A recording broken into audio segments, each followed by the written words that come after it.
Welcome to SS TV5 ప్రేక్షకులకు నమస్కారం. తెలంగాణలో కాంగ్రెస్ పార్టీ ఇచ్చిన హామీలు పరిష్కరించడంతో నిర్లక్ష్యం చేస్తుందని మాజీ మంత్రి సిద్దిపేట ఎమ్మెల్యే తన్నీరు హరీష్ రావు అన్నారు. ముఖ్యమంత్రి రేవంత్ రెడ్డి ఇచ్చిన హామీలు నీటి మూటలను తలపిస్తున్నాయని ఎద్దేవా చేశారు. అధికారంలోకి వచ్చిన 100 రోజుల్లోనే హామీలు అమలు చేస్తామని బాండ్ పేపర్ల మీద రాసిచ్చిన కాంగ్రెస్ పార్టీ 191 రోజులు గడిచిన ఆచరణలో మాత్రం విఫలమైందని మండిపడ్డారు.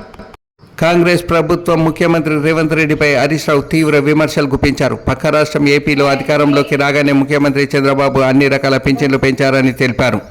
ఒరిస్సా ముఖ్యమంత్రి వరికి కనీస మద్దతు ద్వారా క్వింటాలకు 3,100 చేస్తూ నిర్ణయం తీసుకున్నారని తెలిపారు. కాంగ్రెస్ ప్రభుత్వం ఇప్పటికైనా కళ్ళు తెరవాలని, ప్రజలను ఆదుకోవాలని డిమాండ్ చేశారు. ఎన్నికల మేనిఫెస్టోలో చెప్పినట్లు వృద్ధులు, వితంతువుల పింఛన్లు 4,000, దివ్యాంగులకు 6,000 పెంచుతూ తక్షణం నిర్ణయం తీసుకోవాలని డిమాండ్ చేశారు.